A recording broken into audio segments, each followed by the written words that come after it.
my hopes and aspirations, all my longings closed aside. Everlasting bonds surround us as the fleeting years roll by.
Time's unfolding, more and more my destiny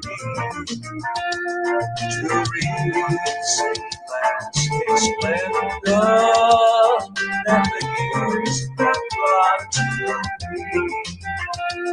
All the ashes of her glory, oh, the long, long night has passed. Oh, rise triumphant, glorious, from the ashes of the past.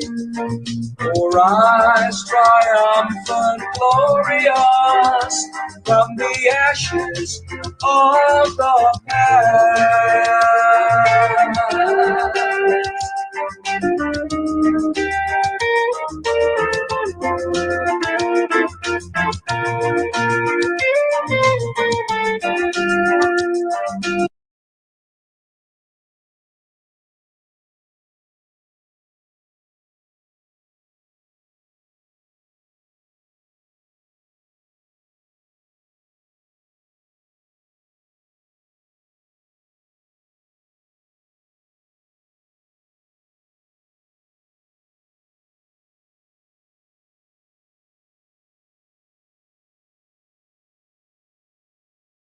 Here we go. Good morning to members of the media and the general public. I also welcome you to this Working People's Alliance press conference. With me on the panel this morning are two WPA co-leaders, Rohit Kanai and Takuma Ogunse. I will start by presenting the party's statement. Then we'll have presentations by the other two panelists, and then we'll take questions from the media. WPA wishes to remind the nation that it intends to contest the upcoming election as part of a grand coalition or by itself. Towards this end, it has begun preparation of its manifesto and related tasks. Our platform would center on the following plans. 1, equitable distribution of revenues garnered from oil resources. 2, empowerment of the poor and the powerless through poverty alleviation measures such as statutory cash transfers. 3, improved access to education, including universal literacy. 4, universal health care as a human right. 5, constitutional reform aimed at democratization of governance and electoral integrity. 5, diversification of the economy to avoid over-dependence on oil and gas. 6, eradication of extrajudicial killings.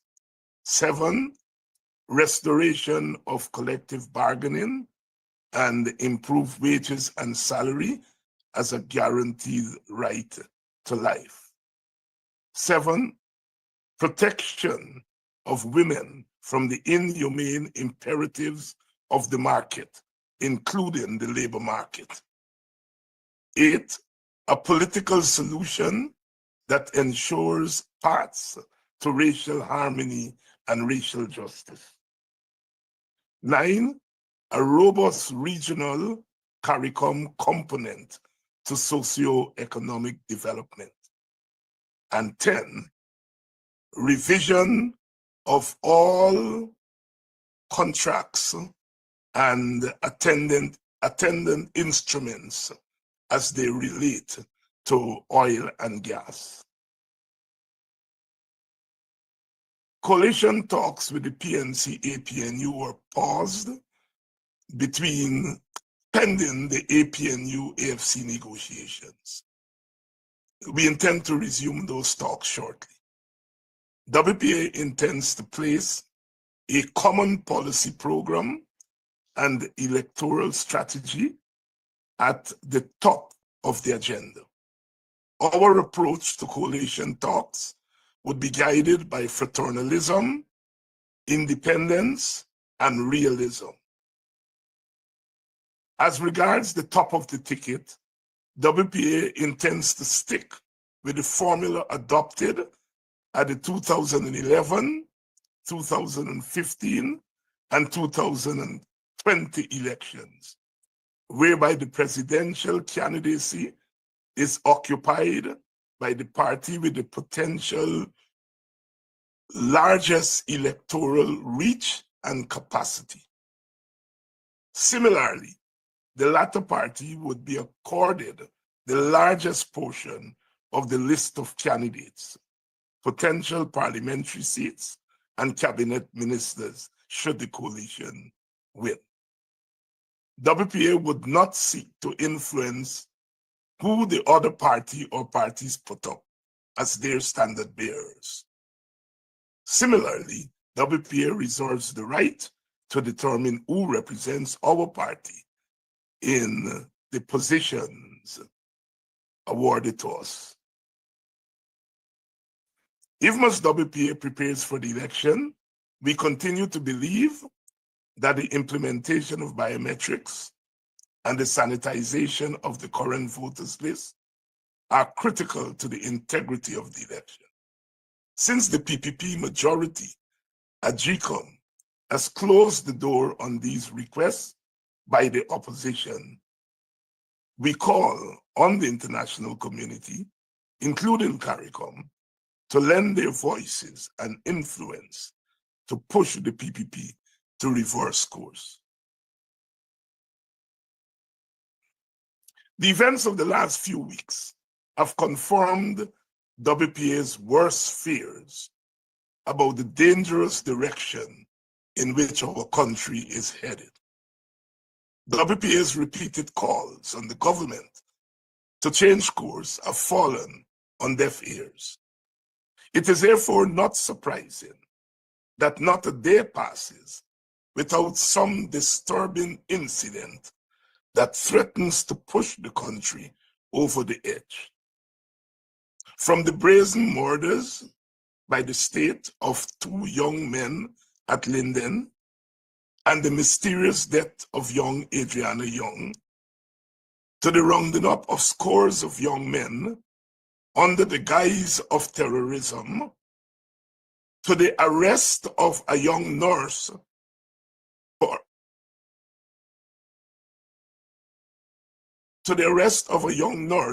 for a private voice note, and that of a rapper for singing a song that is insensitive to the Hindu community. The dooms are varied, but the impact have been the same. The PPP government has brought Guyana once again to the brink of a national explosion. The constant assault on the rule of law, repeated human rights violations, untamed corruption, open racial discrimination, routine extrajudicial killings, and the mismanagement of the economy have combined to make Guyana the most autocratic state in the Anglophone Caribbean. While billions of dollars pour into the government coffers, thanks to the oil windfall, the country's poverty rate has risen to one of the highest in the region. It was therefore not surprising that on the night of April 28, 2025, the country literally and figuratively exploded. Only the government seemed surprised. The initial police response to the disappearance of Adriana Young was the straw that broke the proverbial camel's back. The lying by the regional command of the police force has led the government down a path of inevitable cover-up, accompanied by a reign of terror, which have combined to render the country unstable. WPA contends that given the enormous security and intelligence apparatus at its disposal, it is almost impossible for the police and the government to be unaware of the circumstances surrounding Adriana's death. Only recently, attorney and AFC leader Nigel Hughes revealed the presence of mega satellites on the country's shoreline, a revelation that the WPA has since confirmed. The powers that be are clearly protecting the guilty person or persons. The single-minded rush to rely on the findings of the autopsy regarding the cause of death only heightens popular belief that the government is determined to script a premature closure to the issue. WPA therefore calls on the government to come clean, come clean, come clean. The stability of the country hangs in the balance. The longer this mystery persists, the government's legitimacy irreparably suffers. When people lose confidence in the ability of a government to guarantee the basic safety and welfare of its citizens, the social compact between the governors and the governed is severely eroded. When a critical mass of people perceives the government to be in bed with powerful and nefarious forces against the interests of the powerless, democratic breakdown beckons. WPA salutes Adriana's family for resisting the cajoles of the government to acquiesce to what would have amounted to an endorsement of a cover-up of the death of their loved one.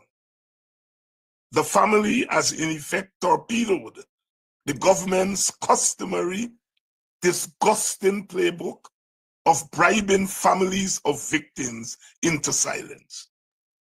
WPA hopes this brave stance by the Young family opens a new chapter in the cause of justice in Guyana.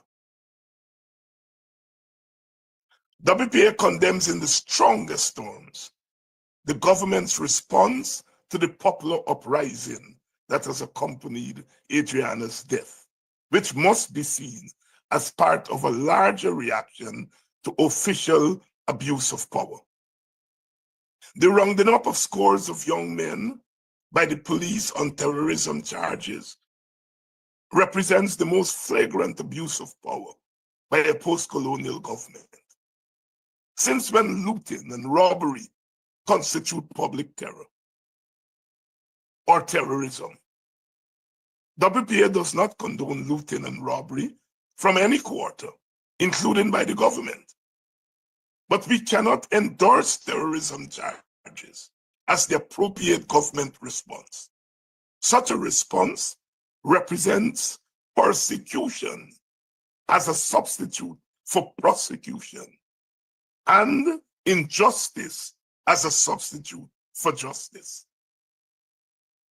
The subsequent ridiculous arrest and charge of a young nurse for allegedly lying about her presence at the site of Adriana's autopsy reeks of the overbearing squalor of government viciousness against the poor and the powerless.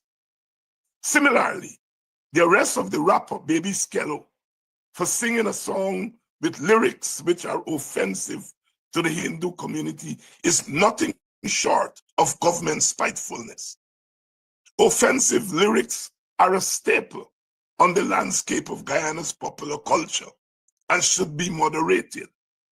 But jailing artists is not the appropriate form of moderation. WPA therefore calls on the government to withdraw the terrorism charges against the young men and institute charges which correspond with the allegations against them. We also call on the authorities to withdraw the charges against the young nurse. That young lady should be home, taking care of her children, and furthering her employment as a nurse. Further, we call on law enforcement to leave Baby Skello alone. Guyana is not a theocracy. Finally, we call on the judiciary to stand up for the rule of law and the supremacy of the Constitution. Do not become party to public persecution. The primary role of the judiciary is to interpret the law and the Constitution and to dispense justice in an even-handed way while serving as a check on the overreach of the other two branches of government. The government's attempt to blame the opposition for the protests is equally dangerous. The Attorney General is on record threatening to harm a WPA leader. WPA takes that threat very seriously and once again alerts the nation that the not so hidden objective of the government is to silence dissent in Guyana and to use the discredited police and the weapon of political assassination to achieve its objective. This is not the first time that the Attorney General has publicly threatened to harm his political opponents. WPA is exploring its options in regard to the AG's threat against his member. But for now, we warn the government that its ready resort to state force and state violence as the answer to free speech and dissent is not sustainable and only serves to heighten socio-political disorder and instability. We also wish to let the AG and the government know that as a party, we would not cower in the face of threats. Our activists would continue to confront government excesses and brutality. If the Guyana police force had any credibility before Adriana's death, that credibility has swiftly evaporated in the weeks following the discovery of her body. For the WPA, the Guyana police force is beyond simple band-aids and tinkering. It is a system that must be uprooted. The rot in that institution has consumed the entire security landscape and apparatus. The police force is no longer capable of discharging its mandate to serve and protect the citizenry. It has become a cancer in the system that needs to be cured if our country is to live as a free and democratic society. It is a clear and present danger to stability, peace, justice, and democratic order. Against this background, WPA proposes a complete overhaul of the institution as we know it. First, the institution must be immediately depoliticized. Towards this end, we propose the immediate resignation or removal of those who occupy the current leadership and command structure of the force. Their replacements must be approved by the Police Service Commission and confirmed by a 2/3 vote in the National Assembly. The Police Service Commission itself must be disentangled from the clutches of the political executive. Second, the leadership of the institution must be mandated to make frequent appearances before a select committee of the National Assembly to report on developments in the institution. Third, members of the institution at all levels must undergo rigorous training in modern policing with the aim of vastly improving its efficiency. Such training must not be confined to traditional areas of policing, but should be broadened to include the country's history, sociology, and related areas such as human rights and the Constitution. The University of Guyana should be involved in this exercise along with other institutions. Fourth, the long-awaited name change of the institution to read the Guyana Police Service must be implemented without delay. As recent as last December, the Commission of Police promised the country that the name change was imminent. Today, we say change the name of that institution without delay. Fifth, even as these changes are being carried out, WPA recommends that there should be a committee of experts along with members of the National Assembly, and that this committee should begin a fact-finding mission across the country to hear from the communities about the problems and their proposed changes to the institution. It is the people in their community who have been the major victims of the misuse of power by the police, and their views must be at the top of the heap when it comes to overhauling the police institution. Finally, a zero-sum approach to corruption must be implemented immediately. An anti-corruption unit comprised of reputed ex-police officers, legal experts, and other anti-corruption and human rights experts not related to the police should staff this unit. As part of the anti-corruption initiative, the wages and salaries of members of the institution must be upgraded to the level of their regional counterparts. WPA feels that tying improved wages to the anti-corruption initiative is imperative. Thank you very much. That was the statement by the WPA. I now call on my colleague Rohit Kanai for his comments, and then we'll go to Brother Takuma Ogunse. You have to unmute yourself, Rohit. Good morning, everyone. Thank you, Dr. Hines. We are all living in very troubling times. One of the sacred rights and the natural right of all people is to oppose, by any means necessary, tyrannical government. This is enshrined in almost every constitution. What a constitution demands of people is that you exhaust the institutions that allow you to exercise your fundamental rights.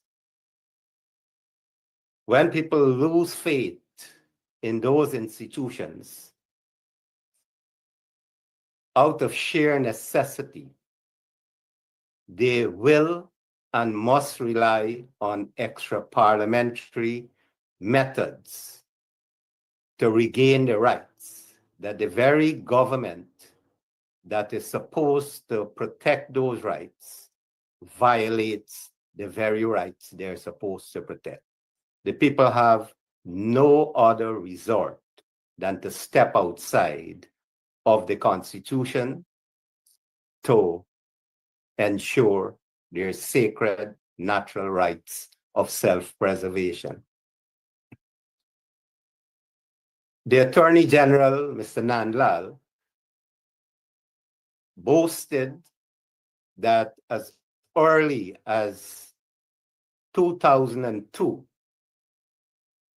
the PPP government had put in place the very charges into the Constitution of deeming people terrorists.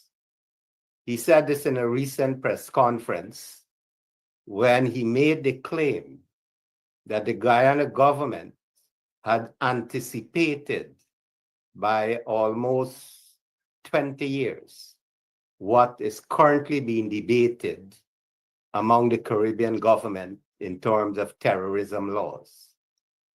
Whilst the Attorney General made it appear that this was forward thinking, in effect, it was the very opposite. It was backward thinking, that they were preparing these laws to hold in advance, which they recently exercised, when a natural, spontaneous outburst by the masses against what they termed injustice, a gross injustice and failure of the institution, in this case, the police force, to at least make justice appear to be done, has been violated.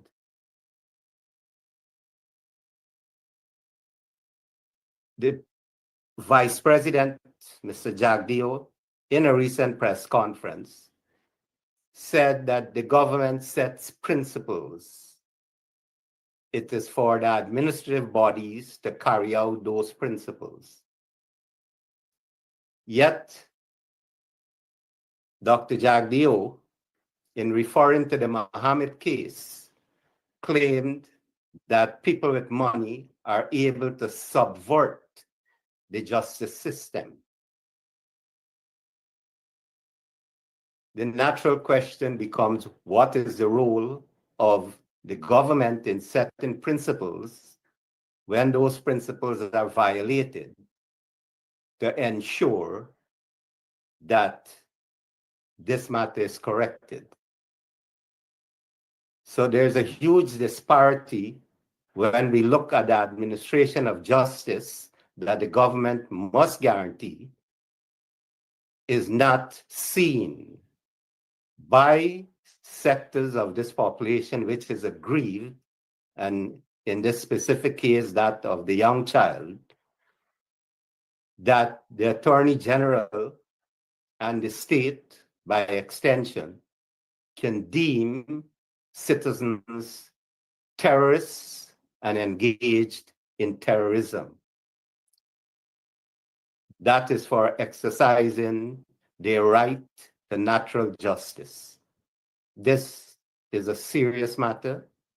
and it encompasses all the issues we have grappled with in our press release.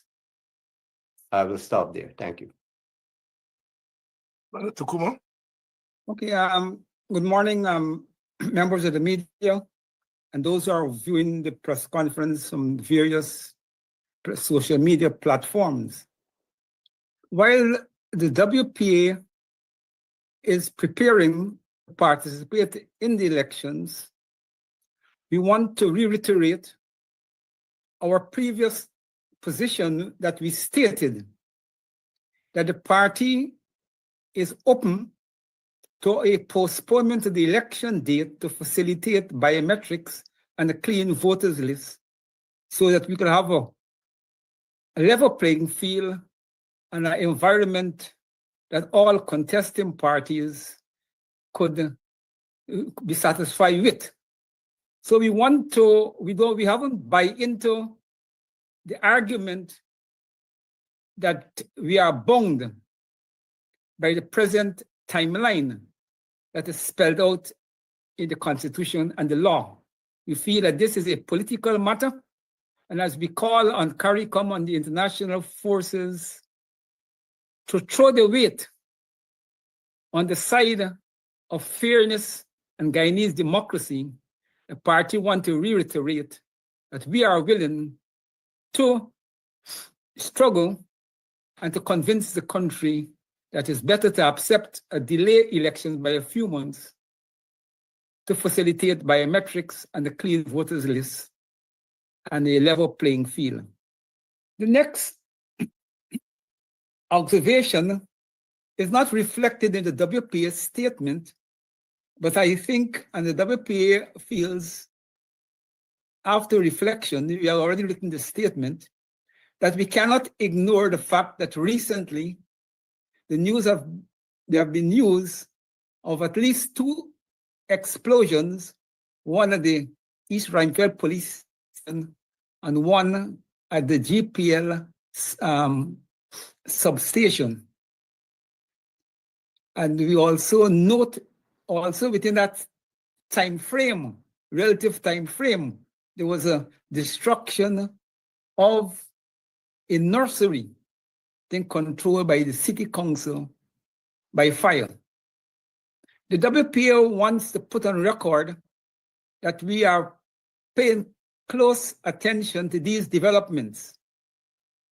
And we ask the question, which political force in the country at this particular point in time have an interest in creating an atmosphere of terror in the country to support their politics and their declaration? We are suspicious and very apprehensive on these matters. And in our judgment, the government hung its condemnation of the opposition on the accusation that the opposition is supporting terror and terrorism in the country. And from our observation, that was designed mainly probably for international consumption and locally among its support base. But our candid assessment is that the policy has failed and the government have recognized that it has failed, that no international force of any reputableness have shown any interest in the government's argument about terrorism based upon those charges of looting, etc. And we are suspicious that the rulers may, and we are waiting patiently for the discredited police force to give us more information on these matters. But as a political party, we cannot rule out the possibility that those who feel at this point that they need to make a comeback in terms of the propaganda war over the present situation in the country needs to create an atmosphere of real terror and real acts of terrorism. And we are very apprehensive. I stop there. Thank you very much, Brother Rohit Kanai and Brother Takumo Ogonse. We'll now open it up to the media for questions. Of course, you media members know the protocol, the institution or media house that you represent.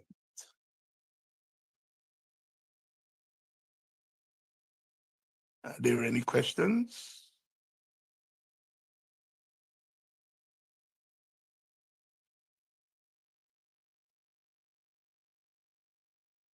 No? No? I notice Guyana Standard is here. Kiana, any questions?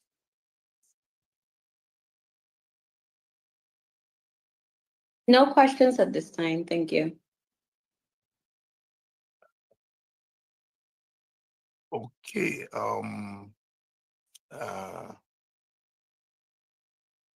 there any other questions from anyone of the media in the chat section? No?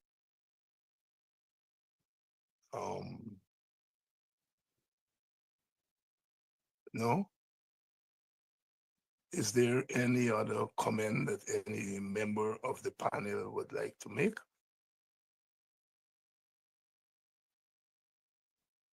No?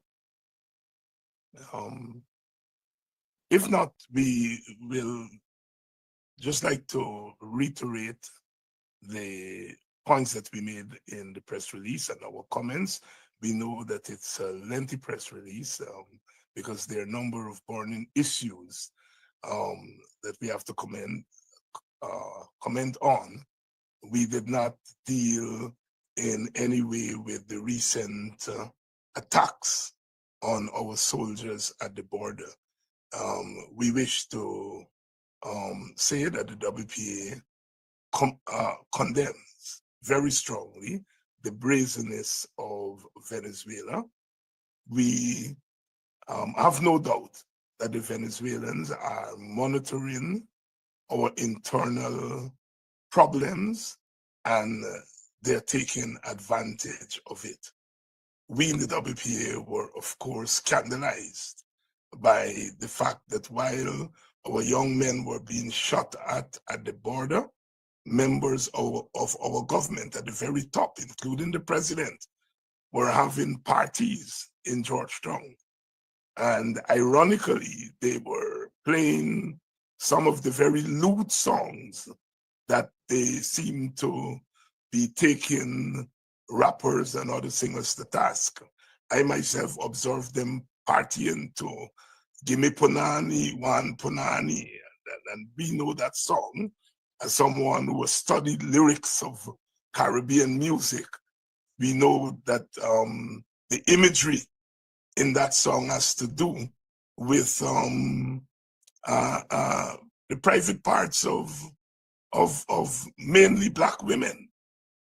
And the president and other members of his cabinet and party were very comfortable dancing to lyrics that were offensive, that are offensive to African women, but were very quick to arrest a young man whose lyrics were equally offensive to Indian womanhood.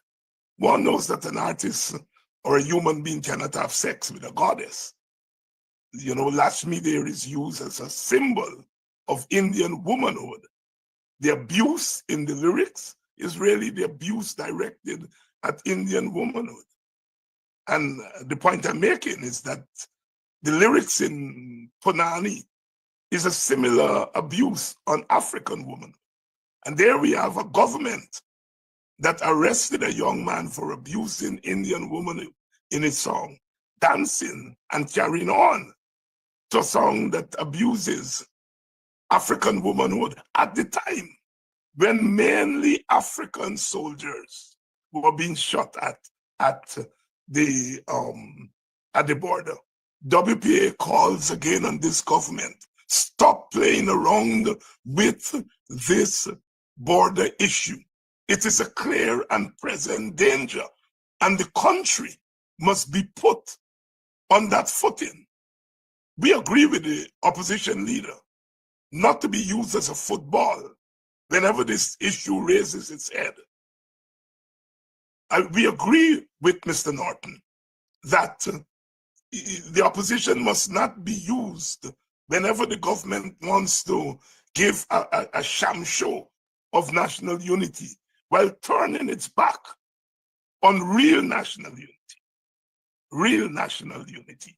And so we call on this government again to treat the Venezuelan issue as a serious issue and to sit down with the opposition in a serious way to work out a comprehensive defense of our country, not only on the border, but defense of our democratic integrity. One day, the vice president says no to power sharing. The other day, he wants to sit down with the opposition to condemn Venezuela. Well, that is power sharing. And you cannot cherry pick power sharing. If you're saying that there is need for trust before you share power with the opposition, then why not the opposition saying there's need to trust before you can sit down with us to have a common position against Venezuela? And that is the dilemma we find ourselves in. We have a government that has shut the door on any sharing of power beyond cosmetic, while at the same time, when its back is against the wall, it wants the opposition to sit down and take photo ops. WPA is totally against that. We say, as we have said in our press release today, that the WPA feels that there's need for a political solution in Guyana. Regardless of the oil and gas, regardless of how much money we have, regardless of how many bridges and roads we build, if they are not bridges and roads, if we don't build lasting bridges and roads between and among our ethnic communities, our country will not be truly developed. I want to repeat that. If we do not build lasting bridges and roads among and between our ethnic communities, our country is going nowhere. We just have to look across at Haiti, our sister country in the Caribbean, and to see when the legitimacy of government, is tarnished, then mob rule takes over. And we do not want that for our country. So I just wanted to make those comments. In closing, we would like to thank the media and to thank the general public for attending our press conference, and those of you in the general public for listening. Until next week, when we come back again for another press conference, we would like to say thank you. One more thing before we go. The WPA will be holding a justice rally on Independence Day on May 26th. We'll be staging a justice rally at Buxton to continue to up the pressure on the government for an impartial investigation into the death of Adriana Young, and to ensure justice for our family and justice for the community at large. So we'll be holding on Independence Day a justice rally, justice for Adriana, justice for Keon Fojane, whose killer has not been charged yet, justice for Ronaldo, whose alleged killer has been charged, but we know that in the past they've charged people and justice was never delivered. And so it's a justice rally for all the victims of extrajudicial killing, all the victims of government neglect and cover-up. It's a WPA rally, but we have written to members of opposition parties and civil society to share the platform with us as we continue to build the pressure in the country for justice for those who have been deprived of that vital and important component of the human family, and that is justice for those who've been deprived. Thank you all very much.